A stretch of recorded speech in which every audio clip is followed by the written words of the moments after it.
Hey, good evenings, Cape Flight Stories. Hope you guys are good.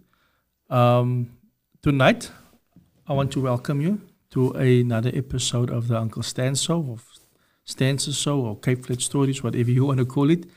We want to talk about, tonight we want to talk about a place called Atlantis. I like to refer to as it also as the forgotten Cape Flats, or Cape Flats Part 2.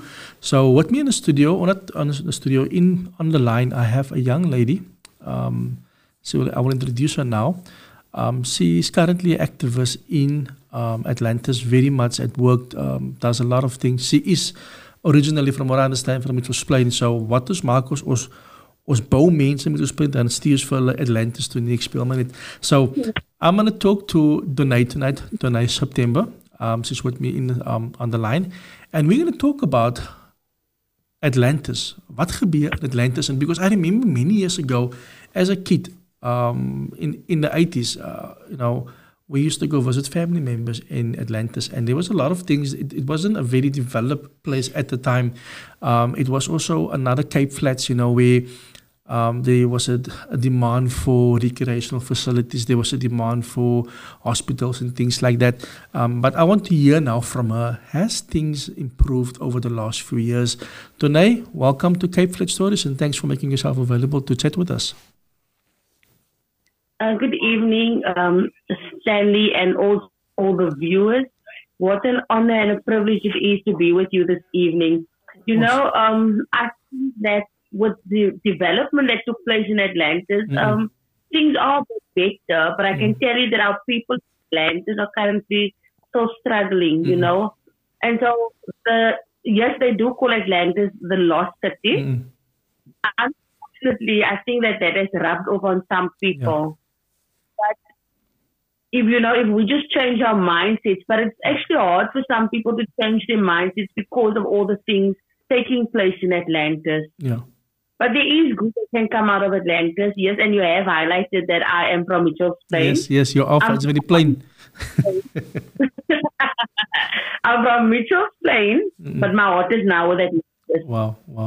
This is my family, this is my people, and people I'm fighting for, I see these people, and many times they make as if Atlantis is out of Cape Town. Yeah. Guys, Atlantis is so part of Cape Town, don't forget. Yeah. Ons is maar van die Kaap, hoor. Yeah, that's in the Cape. And if you think about it, like I have a lot of people that I know that works in Cape Town, especially, in the CBD, in the southern suburbs, that travels from Atlantis every day. How's traveling from Atlantis to Cape Town? Because I know many of our people are also working in Goodwood, in Pero, and those type of areas. Yes, most of them, they have to travel in and out of Atlantis. If you want to earn a decent salary, then that is the route you're going to need to take, because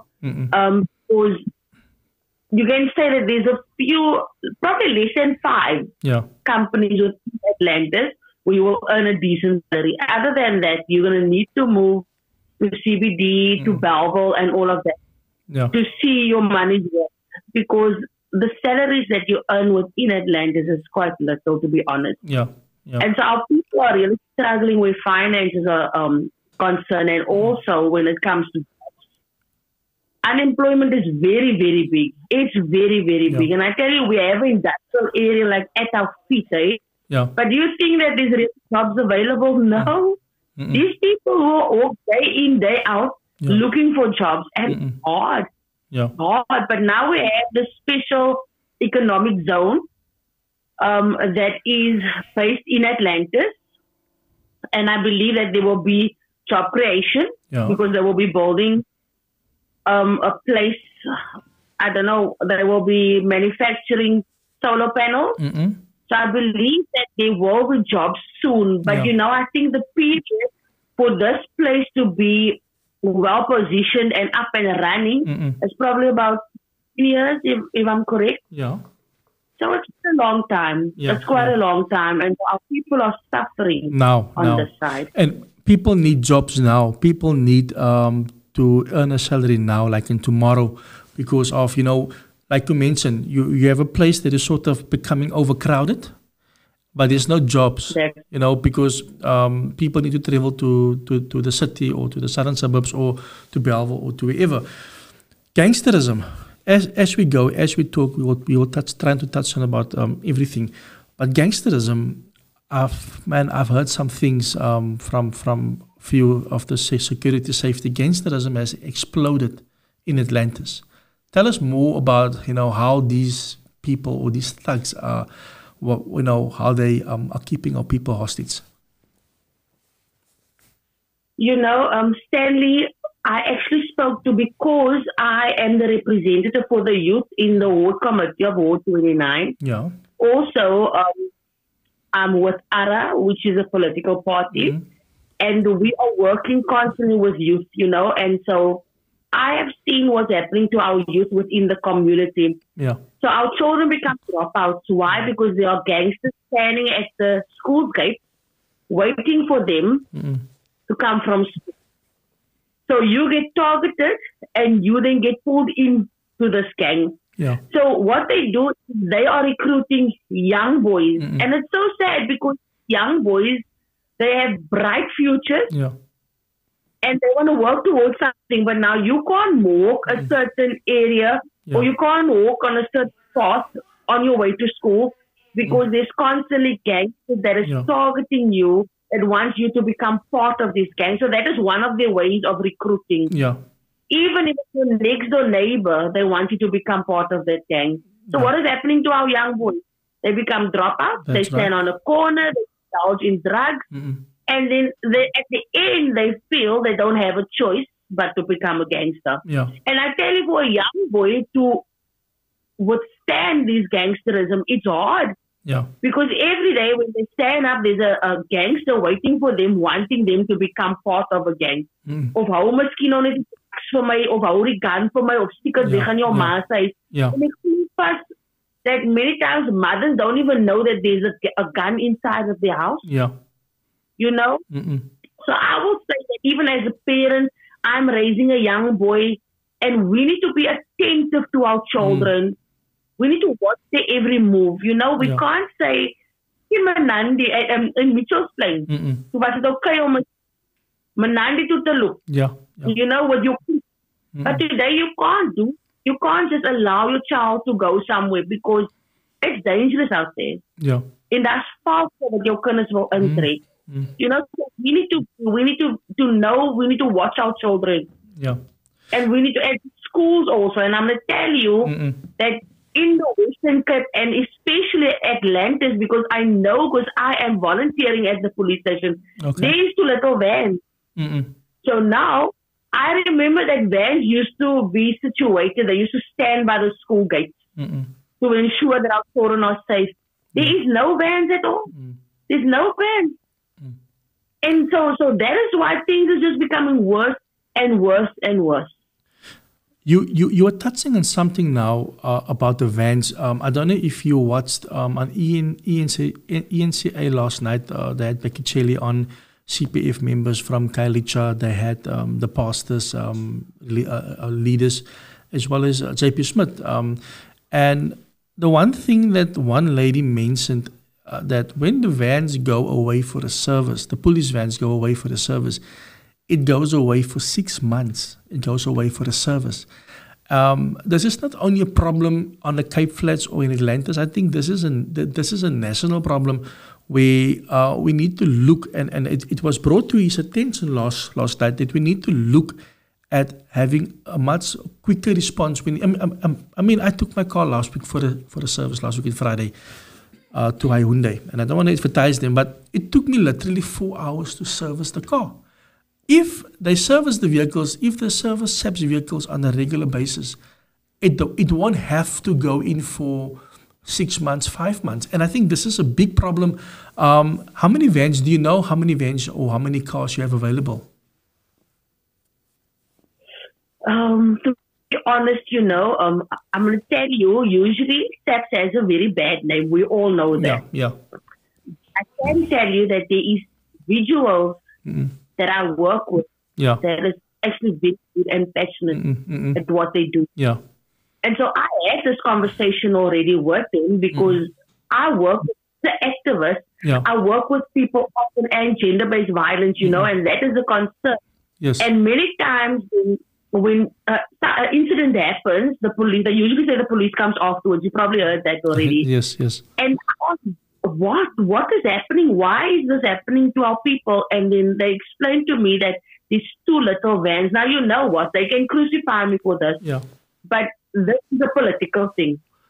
That's the reality of it. I want to agree with you there. I'm not allowed to say this because I can't be biased, but I want to say this also on air. I agree with you because I've noticed certain areas have none to zero vehicles. I mean, you have an area where there's 10,000 people, you have one van that must protect their 10,000 people. Just an example. Bekele mentioned last night, and he said they are working with the provincial government to make things better, but nothing has really improved. And for that reason, I want to agree with you. It has become a political thing. I want to also then, while we're on this topic, and while we're speaking about SAPS, how is the support from the community when it comes to CPF? Do people join CPF? Is it something that is growing, or do you also have the issue of just a few people sacrificing their time?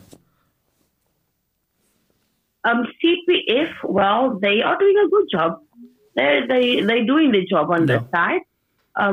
With just being next to them and seeing what they put in, even when it comes to cases. Yeah. Where they get called in the middle of the night. So I had some of CPF's members asking me to attend, where it comes to one of the cases or whichever. So I see what they put in. They're quite active. And to be honest with you, CPF really keeps the police on their toes as well. Yeah. So I love the work that they do.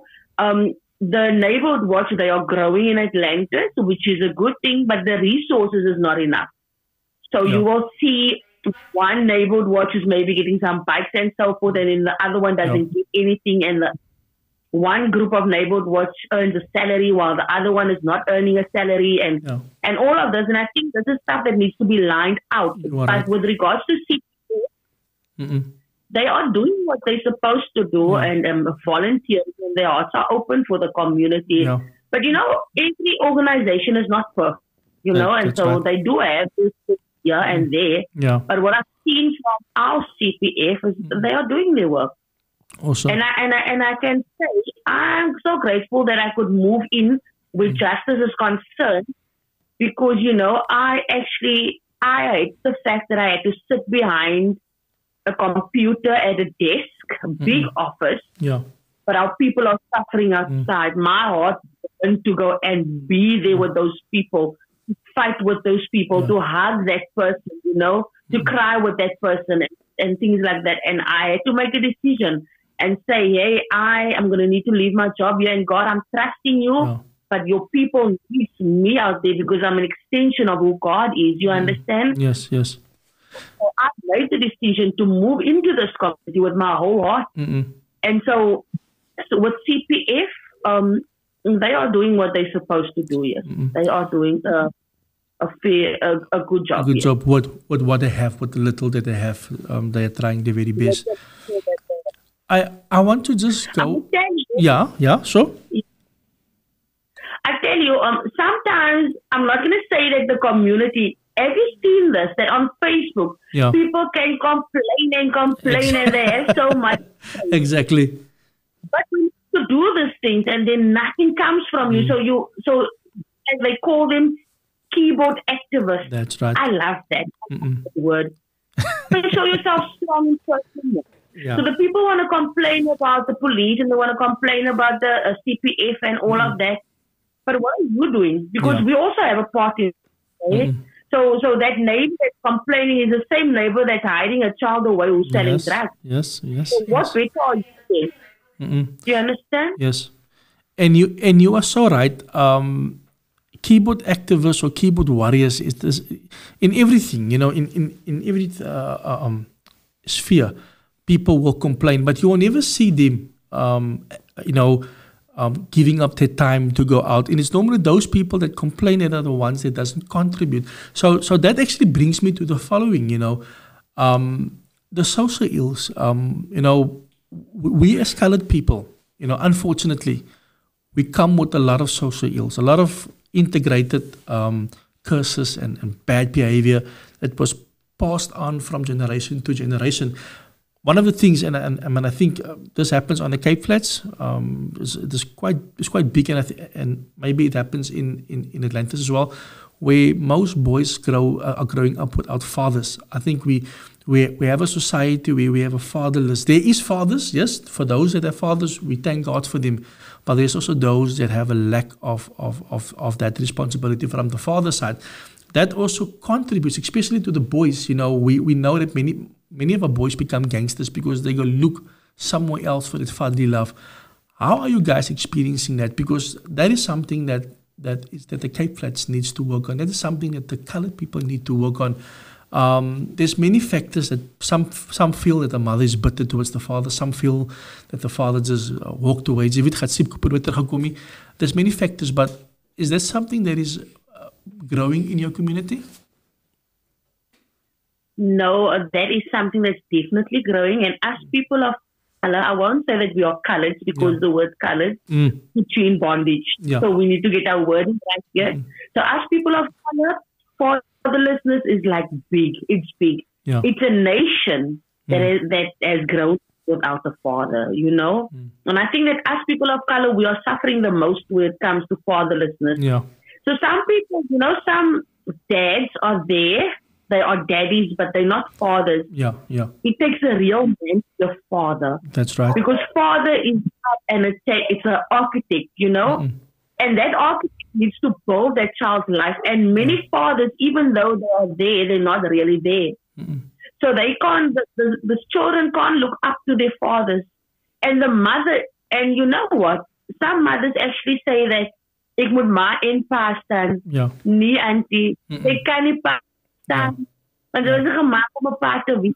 You understand? Yes. So that is why our children are lacking the guidance from a father. And now this is the thing.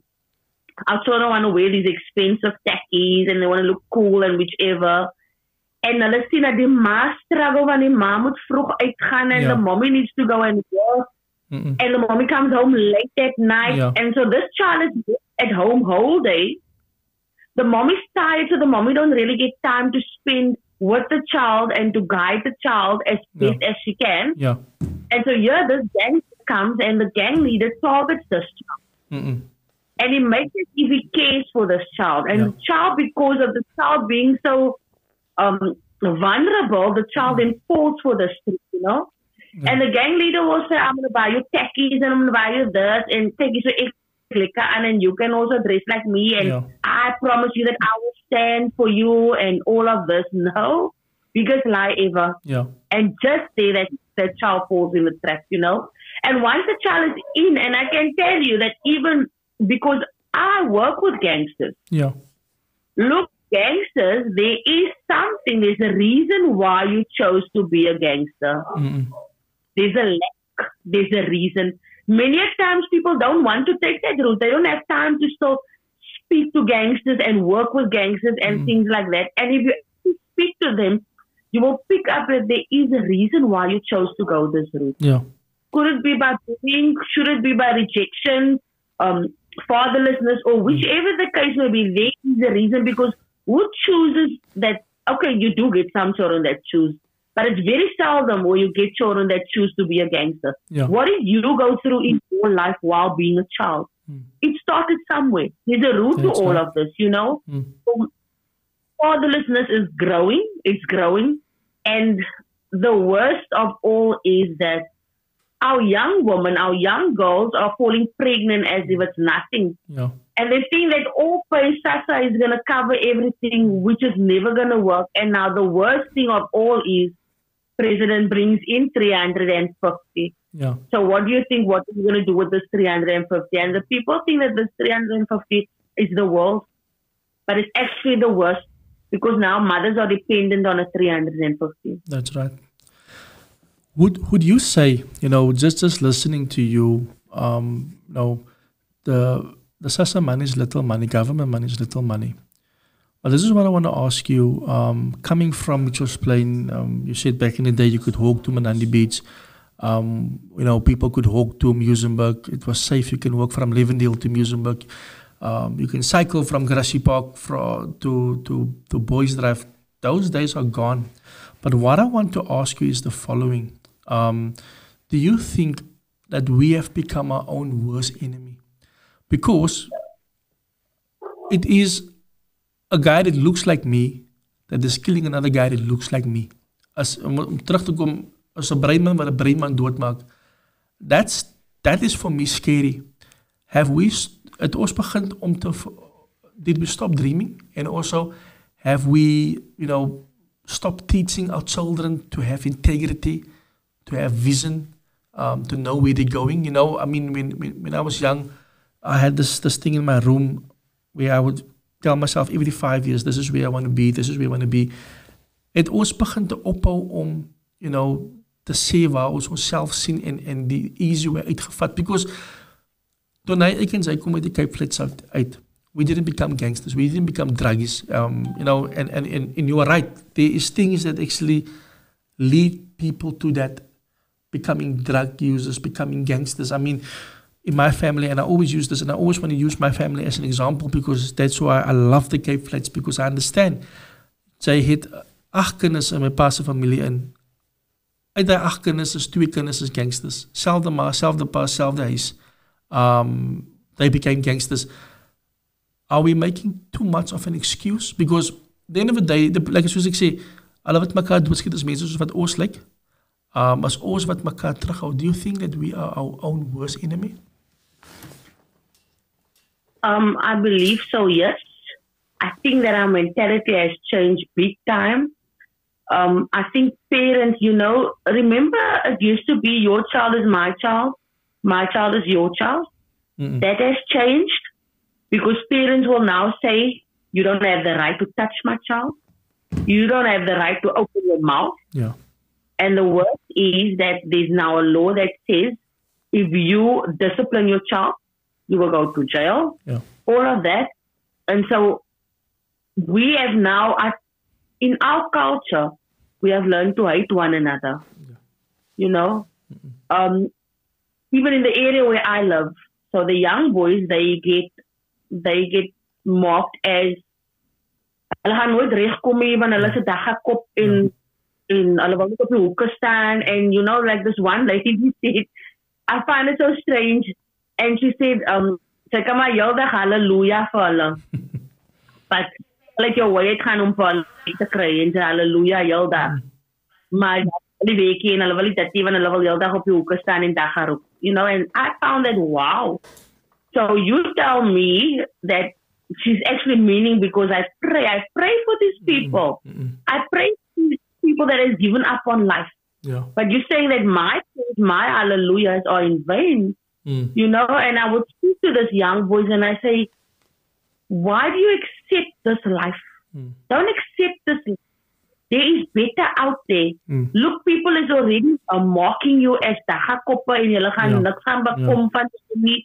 Why are you going out of your way for them? But if somebody don't go out of their way, who is going to go out of their way? You understand? Because you need somebody to lift you up.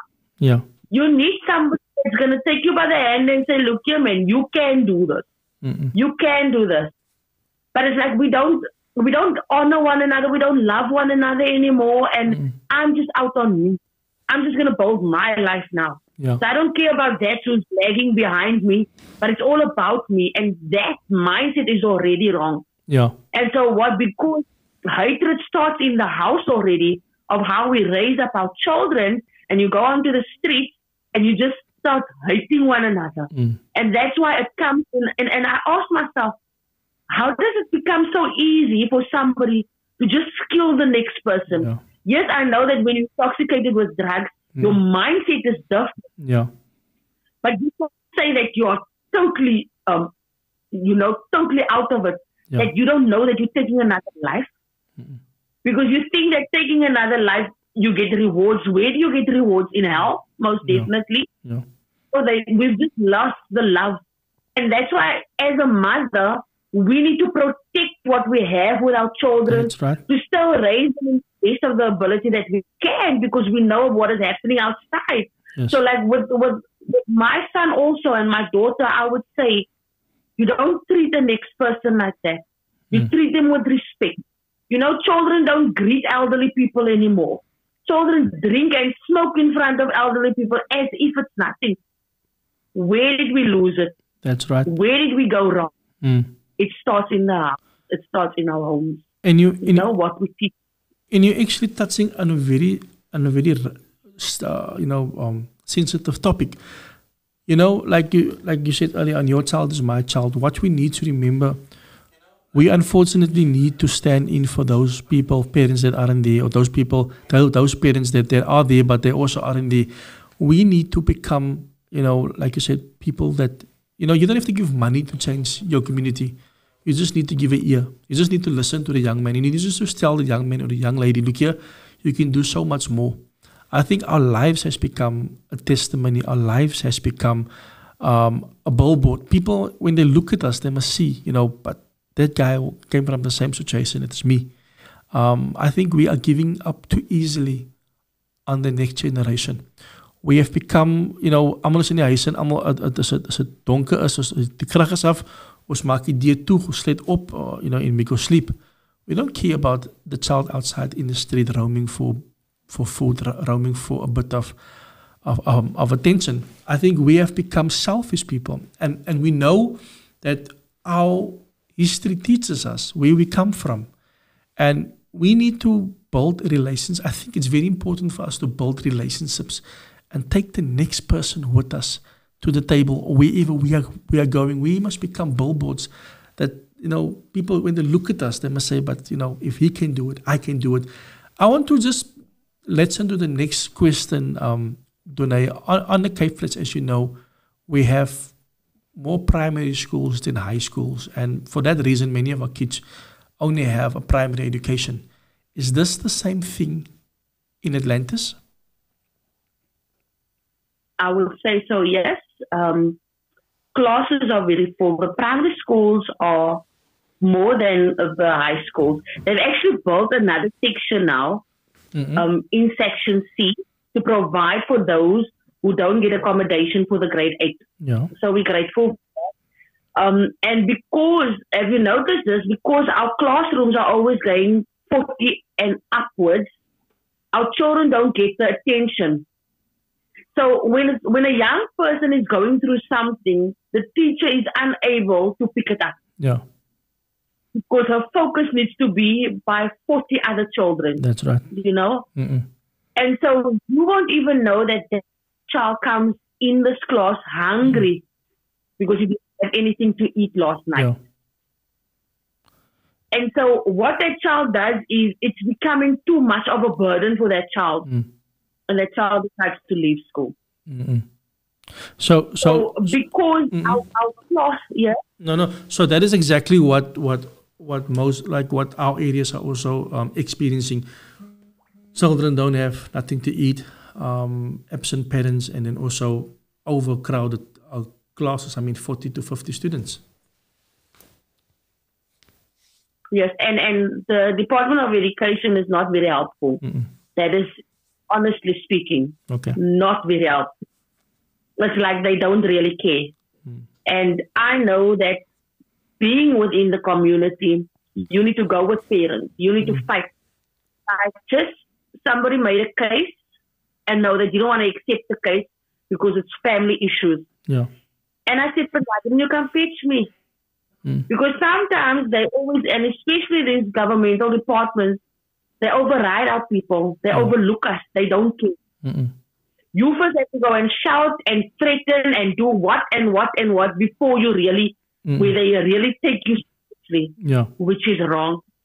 So I had this parent also contacting me and asking me to help them because the child has been suspended and expelled because of a certain behavior. And they acting, the parents actually, they're gonna put their foot down, or they did put their foot down. But you know, we don't know how our children act at school, and so we will always think that they're angels and they act out a certain way. But now the parent tells me that he was expelled, and so they don't want to accept him back again because of a cell phone and don't know what else. And so now this child is losing out on his schoolwork. Yeah. So what do you do in that case? So I know that this is one of the schools that is very strict and that doesn't take any nonsense. Yeah. Now what does happen to this child now? So can't we then discipline him, put him on a final warning and say, look here, and just tell the parents, if your child is not going to say right now, then your child is out. Yeah. But now they've already made the decision from the get-go that the child is expelled and won't be able to come back. So what happens to the child now? So does this child become a dropout now? Yeah, a statistic. Because the way it is in Atlantis, I'm telling you, there's some high schools that will not accept another child from another school because you come from that area and that school has a bad reputation. So I'm not going to accept you by that school, which is wrong. Yes. Our children are suffering out there. Where is the times when you could counsel a young boy? I'm going to tell you, as an organization, as a political party, everybody has become, we just spoke about this, that everybody has become so busy with their own lives. And even social workers don't care about children anymore because they're earning a salary and they're going on with their own merry lives. So what happens to our children? This child is growing up without a father. The child is being bullied. The child is being threatened. The child doesn't have something to eat. And it's hard for this child to make something out of his life. Who is going to take the time to speak to this young boy or this young girl? Because our young girls run into older men's arms because they don't have a father and because their mother's struggling, and whichever the case may be. So there's so many things. It's difficult, but it's the reality. Yeah. And even though sometimes you tell yourself, I am tired, I can't you can't say that. Yeah. Because then it feels like you're not fulfilling your purpose. You're not reaching out to the next person. I just wanna ask you something. I've been asked in the past to attend a few schools, events and so on. I also want to just hear from you. Yes, like we mentioned earlier on, you have those keyboard warriors, but how is the support in general of the community? Because I've heard that from friends that are living there, it's very difficult to do something, fundraisers and things at the schools in Atlantis. How is the support of the community? Because I think it is like in Cape Town, in the Cape Flats, it's exactly the same. So are you guys also struggling when it comes to fundraisers and community standing together? I would say yes and also no. Because poverty is so big, people hold on to the level that they have. Like, I admire what the schools did now recently. They had as on the lawn, something like that. Even I didn't attend, but the events seemed very successful because then the school also held the same event where they will get a jazz band and they will close everything up and you just come and have your little picnic and stuff. I think that raised enough money. We also have a few entrepreneurs within Atlantis, and I believe they had a very successful event where they will get these stock guys that will come in and come just for an hour or so. But I tell you that our kids are running for these kids, these guys that are on TikTok. So that was also a successful event. So I think here and there, we do host successful events within Atlantis. But then there's times where it's the same with the churches. They don't want to support one another. They are fighting one another and things like that. And so it's the same with organizations as well. So they won't always support one another. But then they expect support from the next one. So I think that everywhere we all have that same fight. Yes. We had to just all stand together. It would have been better. And we would have overcome and accomplished many things. I mean, it's true, and it's exactly what you're saying there. Unity is very important in our communities.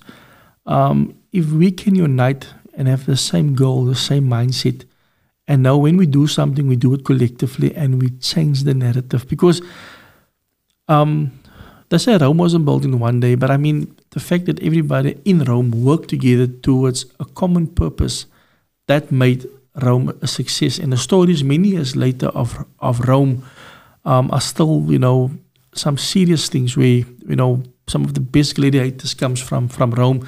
And so we also have potential in our communities, and so we also have potential, in what it is, what we need to actually do. And that brings me also to the following question that I want to ask you. Drugs, how is drug abuse in the community? Is that something that is, from what I've read and what I've heard, it is something that spiked over the last 4 years? Yes, drugs very struck very high in Atlantis, but being from Mitchell's Plain, Atlantis hasn't seen Unga yet. Yeah. And we know what Unga does to the people. So the Turk is very big, and I just had a conversation with another gentleman yesterday, and he told me that they are now into the cocaine. So they're doing cocaine as if it's nothing. And I used to remember that the cocaine was like more for the upper class, know. Yeah. But color in the middle class and lower class is also doing cocaine now. So doesn't make sense. But nevertheless, the Turk, yes, is big in our community. The Dacha is big in our community. And I thought, and I would always wonder, I can only imagine what it will be when heroin comes into this community, because heroin has our Cape Flats on that side, right. Like just by sale. And how much more if it needs to come to Atlantis, because Atlantis is very small compared to those areas on that side. Yeah. And if Turk is already doing this to them, what's heroin going to be like? So the drugs, it has spiked, yes. And I think that anyone is just selling drugs as if it's nothing. So that is the thing that we're fighting on this side as well. But then it comes back to the police. Yeah. And it's not just in Atlantis, but it's right over the Cape Flats. It is. Our police have never closed these drug dens. Yeah. The gangsters and the smugglers is always one ahead. We know why they one ahead. The reality is information. Yeah.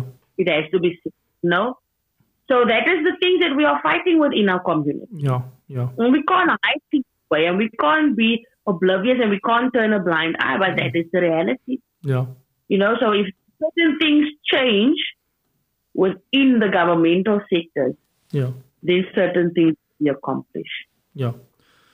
And I think it was also because it goes back to unemployment, it goes back to the social ills, and that is probably why drugs will actually grow, or people will become addicts, because it's another escape mechanism, And I know on the Cape Flats, something that is also, and I'm just trying to gauge, what's currently happening in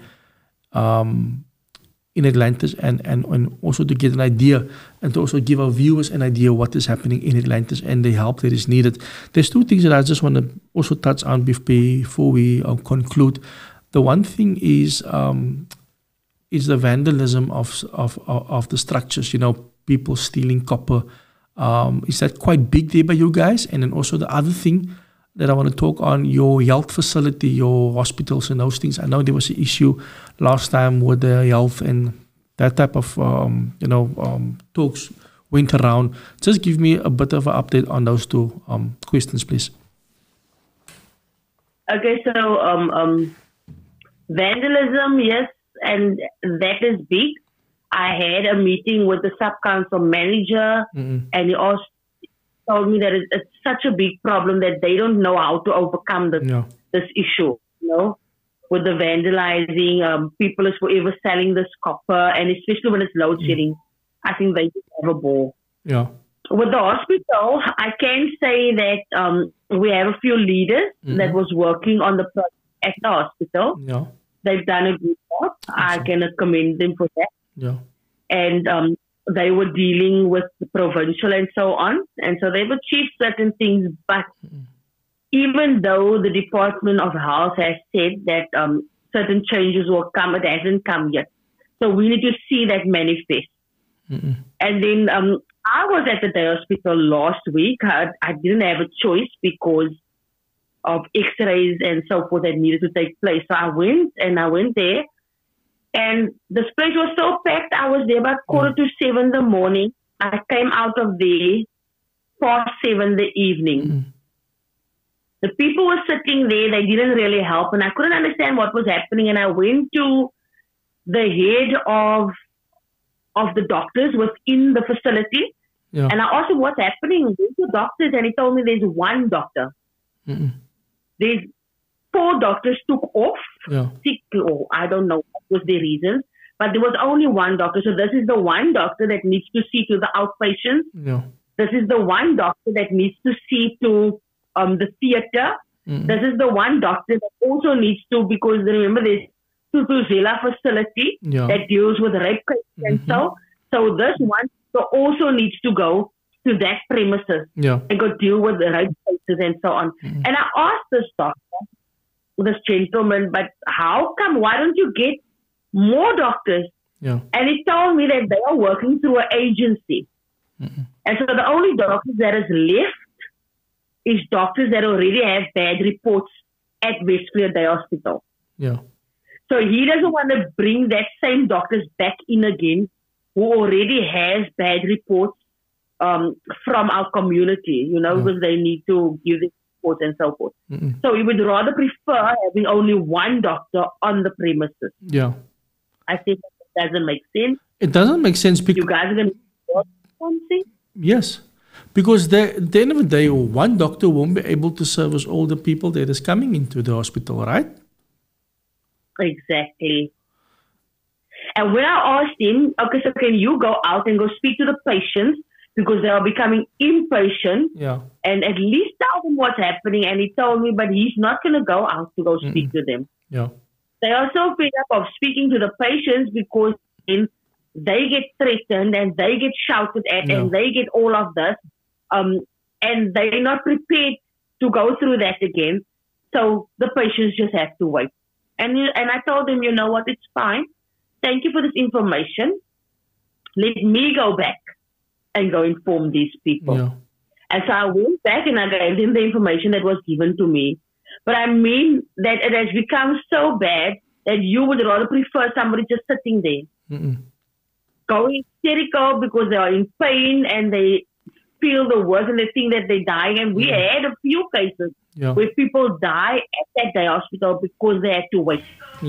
So because I know the workload is a lot, and so a nurse would probably tell you, Mommy, can you net wag asseblief? Whatever they say. And now you don't have a choice because you need to get to that section where they can examine you. But the nurse is constantly saying that you just have to wait. So you are going to sit there in your pain. You're going to sit machines, all those things. And they started ECHO organization that is fighting for the rights of our people, from the health officials and so on. It was an organization started by Joshua Swartz. Because Joshua Swartz lost his fiance because she was she had lupus. But she had to wait. She had to wait for a doctor. And in the time that she was waiting is when she passed away. And there was another case where a lady had an attack. She couldn't breathe properly. And her granddaughter was a nurse, studying to become a nurse. And the granddaughter rushed the grandmother to hospital and told them, she's having an attack, you need to do this and that and the other. And they told her, but she can't tell them what to do. The grandma's going to need to wait. And the grandma passed away. And that's the sad thing. And maybe that was something that could have been avoided. Were there more people on duty? Exactly.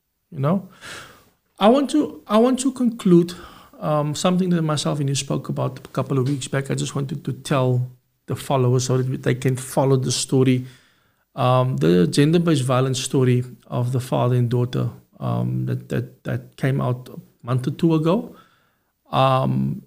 What is currently happening with that case? So that people that are watching can just keep an eye on that case, so that we all can have an input, because I feel more must be done on this case, and it is in the Argus, right? It is in the Daily Voice. So just to give people more on what is happening there. Okay, so what's happening there is we as activists, we are standing with this family, along with Survivor Davis Foundation, Janine Pastins, and quite a few organizations. There's Barbara Russ as well. We as a political party, ARA, we are standing with this family as well. It's a woman that is now 36 years old, that was raped since the age of 12 years old. And it was ongoing. And January this year was the last when her father did this to her. The father was quite strict. The father didn't allow any friends, no boyfriends, nothing.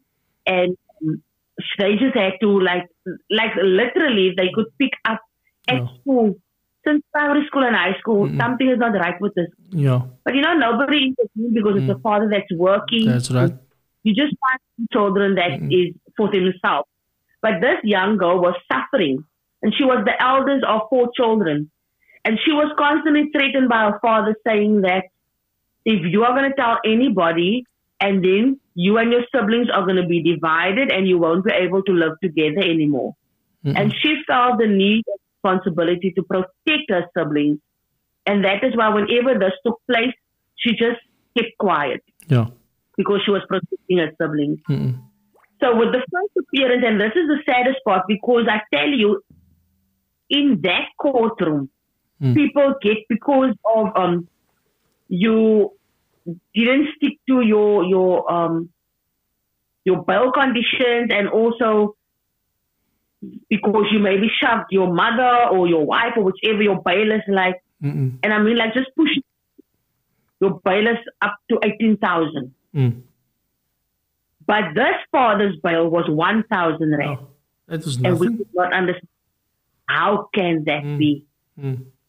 We were literally sitting in that courtroom with tears in our eyes because of the brutal information that came out of what this woman had to suffer since the age of 12. But this father got a bail of 1,000 rand. Now, this father was in a wheelchair when he appeared. But when he got bail, the next day, he was walking. So he came to court playing the victim, Exactly. And the next day, what he did was he went to go get a protection order against his daughters. Both his daughters.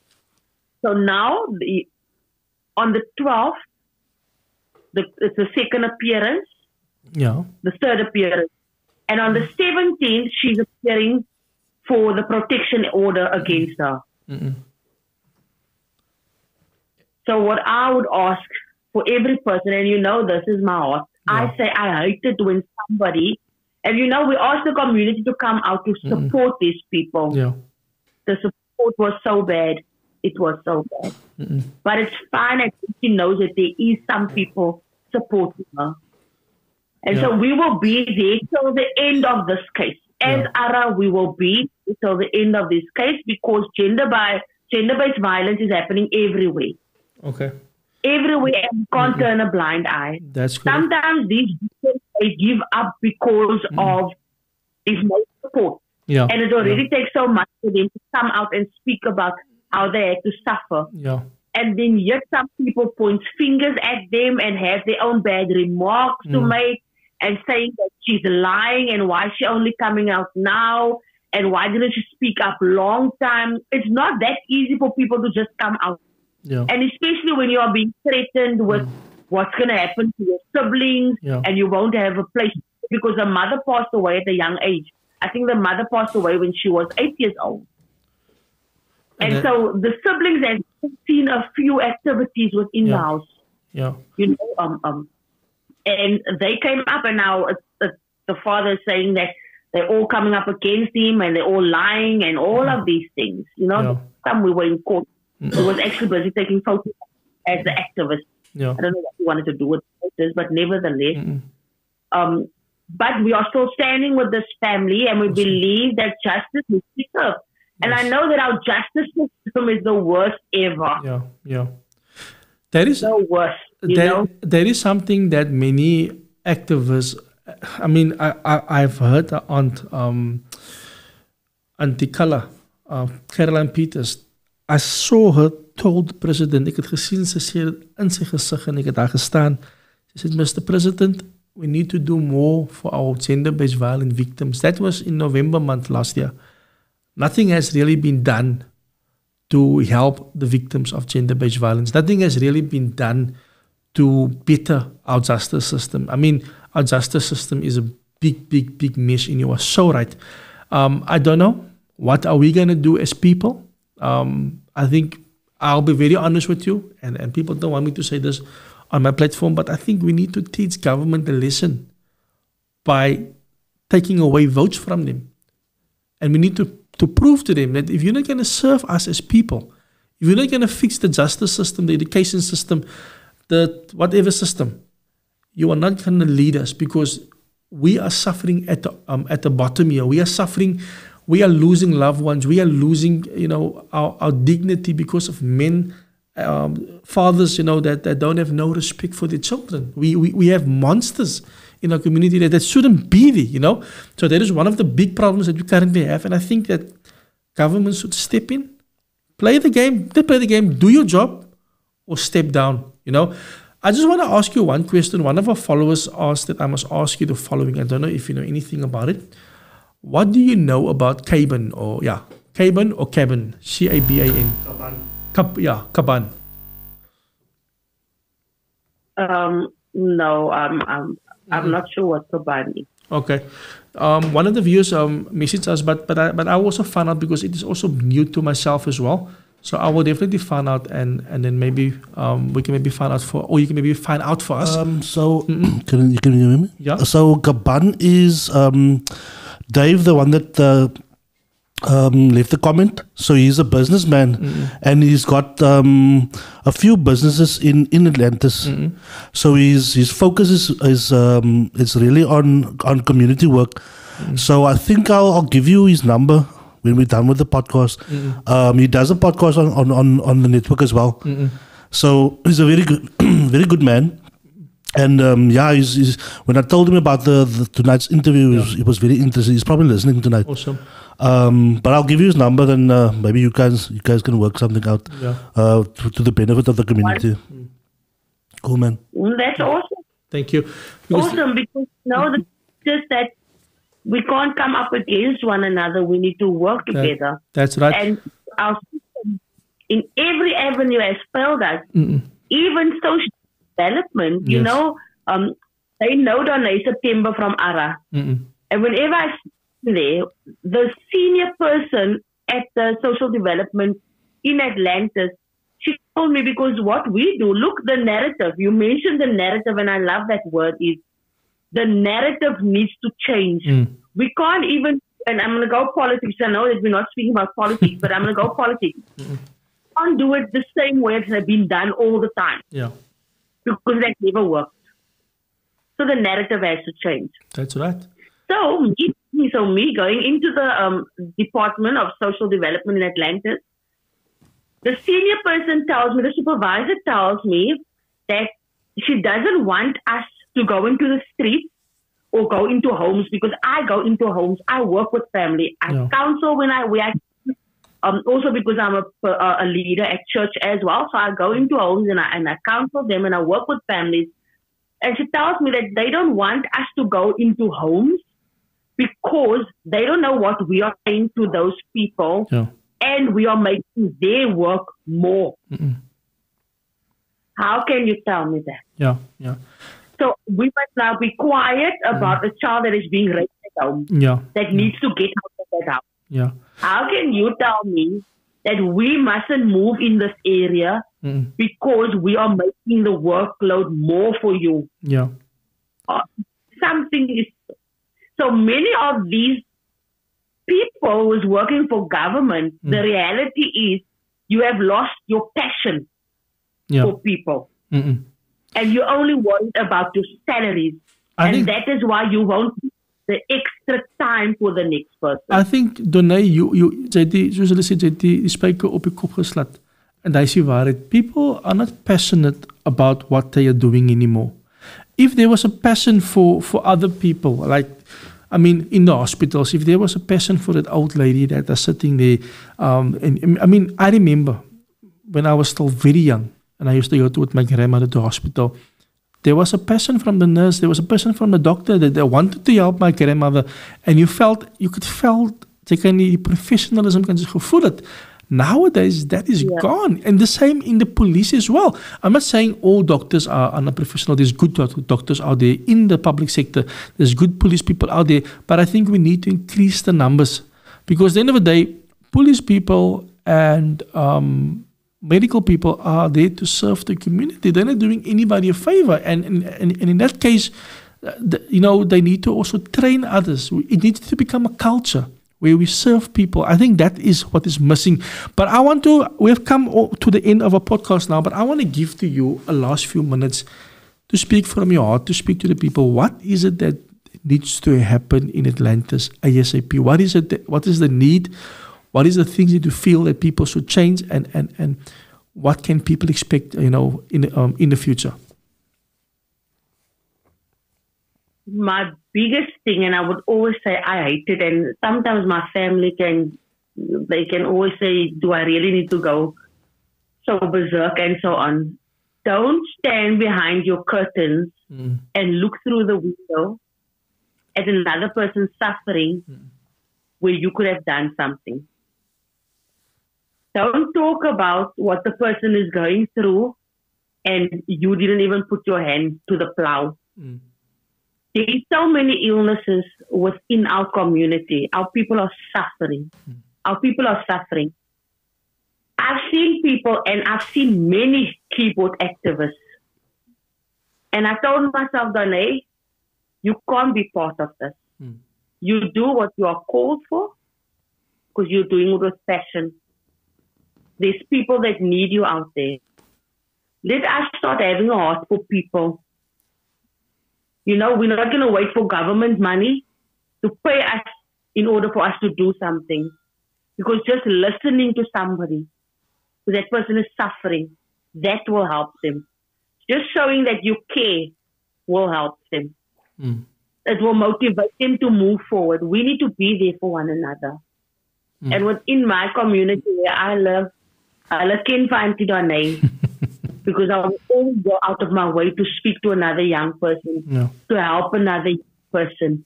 Because I want that person to strive for better one day. Because that person is also going to have children. Or some of them already do have children. And they need to be a better version of who they are today. So let us take one another by the hand. Let us reach out for the next person. Let us not turn a blind eye. And that is why I've been working with all these sectors within Atlantis. Because we need to move in. We need to move in because time is running out. That's right. We have an election also, but it's not about the election. Win or lose, we need to have hearts for people. Yeah. I think it's going to come. It's going to come to after the election. It's going to come to, do we still serve? Because remember, ons vote nou vir national government, ons vote nou vir member of parliament.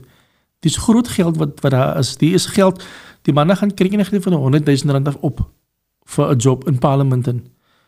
And the thing is this, it's not about the money, but are we serving the people? Are we doing what we're supposed to do? I mean, as an activist myself, the best schooling you can get is not at university. It's good to go to university, but it's when you work in the communities, when you see the way people think, the way people do things. If you look at how poverty our people live, and you ask yourself, where did we go wrong? Because at one time, we were okay. We weren't that bad. Things was okay. There was, in die huise, and like you mentioned something about, the church. Ek onthou, ons oumas en oupas het gebid Die imams hulle het dit aangemaak. You know, het was die community was close geweest, Muslims and Christians and unbelievers. However, that is missing from our communities now. Die belangstelling van, hoe gaan het met jou? Hoe was het vandaag bij die week geweest? Hoe gaat het met jou kinders? Dat is alles weg. What has happened to society? And I think it is true. We've become cold people. We've become, was het koud geraakt in elkaar. Dat is ook het so easy is vir my om my ander broer dood te skiet, om my ander neefie dood te skiet, because die liefde is nie meer daar nie. And I think that is what we've been, we don't know this, but we have been conditioned to be like this, to self explode one day, you know, if we don't break the system. And I think that is what we need to do. The system we need to break, and we need to recondition our minds and our hearts. The system. I love Stanley, what you just said about what's going to happen after the elections. Mm-mm. You know what? Proudly, I can say, with being one of the leaders of ARA, which is Africa Restoration Alliance, we were still very active within our community. Yeah. Win or lose, and that is why I tell you, win or lose, we will remain with our people. We did not slack. We actually put in more time. Yeah. The reason is we're not going to sulk because we didn't get certain positions. Because the people, it's about the people. It's not about the money. Yeah. It's not about the position. It is that our people are suffering. That's right. And the little bit we have, we're going to need to put in for our people. So we have been after the local elections, which was 2021, yeah. ARA was still very active, and ARA was very active within this too. And I have seen a lot of footage of ARA working. I think there was something happening a few Saturdays ago, or a few days ago, where you guys were busy in the community. I saw a video there, also serving the people. I think I had Jerome Schwartz on the show a couple of months back, and I asked him afterwards, you guys are doing so a lot, because like if you work in the community, you will see who's working. Those people that are going on Facebook and Saladun Day and D&I, sometimes you don't see them in the community, but I've seen you guys in the community. I know especially Kefta is quite, Kefta in the southern suburbs is quite a big stronghold. It's become a big stronghold of ARA. I think people need to also look at what you guys are doing, because you guys are doing an amazing job. Thank you so much, Stanley. Yes, in Kefta area, and also in the, I think, Mitchell's Plain, what they do is they employed ex-convicts. Okay. And people who came from drugs, who wants to change your life. Because remember, society usually labels these people. That's right. In a like a regime. Yeah. But everybody has the right to restoration. And that is what ARA stands for. So they have employed ex-convicts and so forth. And they are doing a phenomenal job in Kefta area. Yeah. And also in Mitchell's Plain.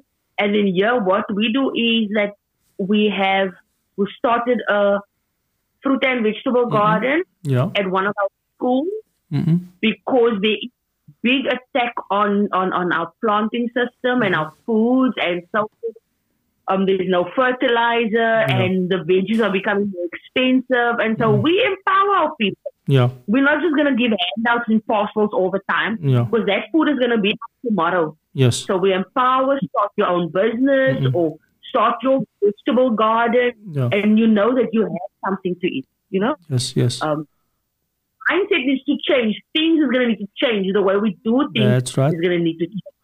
And I agree with you. Donae, what I'm going to do, we will continue this conversation. There's a lot still to talk about, but I want you to come to the studio. Ek wil net vir Ellie saambring en nog een van die ander mense. And we look more deeper into what is currently happening in Atlantis. I want to say thank you so much for making yourself available. All the best. And I'll chat to you guys next month again. Thank you so much to you and the viewers to the Cape Black Stories. It was really an honor, privilege to be with you guys. Eh? You be blessed. Thank you so much, Donae. And keep well. We'll chat soon. Thank you. Bye. Thank you. That was Donae September from Atlantis. We spoke about Atlantis. Was het 'n bietjie van alles gepraat? Just to give you guys an idea, I want to do a few more segments with him. het lyk soos mense vergeet het van Atlantis, dat daar gaan niks aan daar so nie. And a lot of our people from Mitchells Plain, from Bondeville, from Kefta, Delft, and those areas have moved to Atlantis, even Slavendale that I know of.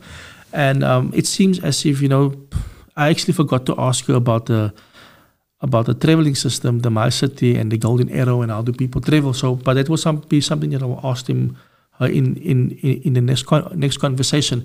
So I want to bring them back in here again, and I want you to also contact me if there's areas, if you live in an area where you feel everybody has forgotten about it, nobody's speaking about it, contact me so that we can talk about these areas and the need, because it's a good time to talk about these things now. It's election time, and you know what? If people want your vote, they need to listen to you. You need to know that your vote is worth something. And in the next couple of weeks, there is something that I want to touch on. I want to talk about is your vote. Who do we vote for? Because ek agter ons mense is weer bang. Ons weet nie wie om voor te vote nie. Almal lieg vir ons. Almal maak promises but niemand deliver nie. So that is the one thing that we need to look at when we have our next podcast. Who do we vote for? And we will have a table, this table here, and we will have politicians from everywhere. And I don't want the little guys, and no disrespect. I want the big guys. I want the guys that make the decisions, Wat gaan julle vir die gemeenskap gee? Hoe gaan julle met die gemeenskap werk? Because after elections, most of them disappear. You don't see them anymore. You don't hear of them. The only time you hear of them is when it's time for elections again. So from my side, I want to say thank you so much to everybody, to Nantel, my co-host, for joining me. So thank you so much to everybody that tuned in. Please do share this live. It's important that people know about an overpark, about Atlantis, and that we spread an awareness on Atlantis, what's currently happening, the challenges. It's the same as the Cape Flats. It's the same as Menenberg and Overpark, Lavender and that is things. There's certain things that I feel government can do. More schools. We need more investors. We as people need to do less drugs. We need to do, we need to do more positive things in our community. So from my side, thank you to everybody that tune in, and have an awesome day. Is môre donderdag. Die dag agter môre is Vrydag. Dan is dit weer 'n weekend. Enjoy, and we'll be back on Monday or Tuesday. Cheers.